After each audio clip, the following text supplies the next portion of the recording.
40 minute होने हमको आ रहे हैं, उसमें हमने ये तो समझ लिया कि क्या कुछ स्थिति बन रही है, आने वाला समय कैसा है, ज्योतिष क्या कहता है, कुंडली क्या कहती है। लेकिन मैंने अक्सर देखा है कि इससे बचाव के लिए लोग नग बहुत पहनते हैं, और क्योंकि राहु केतु शनि का इस बार सबसे ज्यादा जिक्र हुआ है यहाँ पर, इस प्रोग्राम को करने से पहले जब मैं इसके बारे में थोड़ा पढ़ भी रहा था तो उसमें एक नग का नाम विशेष तौर पर आया था, सुलेमानी हकीक, जिससे राहु केतु और साफ तौर पर शनि के जो दुष्प्रभाव है उसमें कमी आती है। ये सच्चाई है? देखिए प्रद्युम्न जी, ऐसा है कि रत्न जो है, एक रत्न किसी के लिए बहुत शुभ हो सकता है, वही रत्न दूसरे के लिए अशुभ हो सकता है। इसी प्रकार जब कोई ग्रहों की युति होती है तो किसी राशि के लिए शुभ फल देती है, तो किसी राशियों के लिए अशुभ फल देती है। जैसे अभी देखिए, जो 4 ग्रहों की युति है वो मिथुन, वृश्चिक, मकर और मीन के लिए शुभ है, और वृश्चिक, तुला और कुंभ के लिए अशुभ है। और उसी क्रम में अजीत पवार जी की जो है वो कुंभ राशि थी, उनके लिए शुभ हो गया। तो इसी प्रकार मेष, कर, कन्या, धनु के लिए जो है मध्यम है।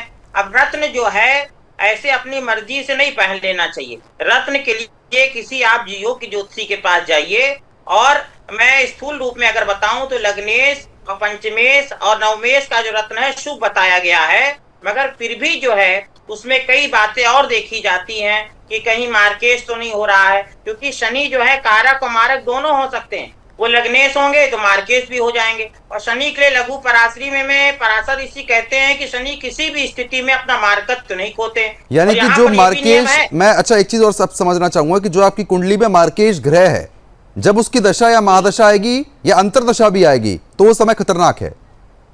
जी जी बिल्कुल। देखिए, द्वितीय स्थान और सप्तम स्थान के जो स्वामी होते हैं, 2 मारक स्थान है, और इसकी बड़ी अच्छी व्याख्या है कि ये धन और जो है स्त्री और या पुरुष, स्त्री के लिए पुरुष और पुरुष के लिए स्त्री का स्थान है। जितने भी विश्व में युद्ध हुए हैं वो धन या स्त्री के लिए भी, आपने पद्मावत फिल्म बनी उसमें आपने देखा कि वो एक रानी के लिए कितना बड़ा युद्ध हो गया। तो इसी प्रकार से आप देखिए, सीता जी के लिए रावण की कुदृष्टि पड़ी तो उसने सीता जी का हरण के इसके कारण इतना बड़ा युद्ध हुआ। द्रौपदी के कारण महाभारत हुई।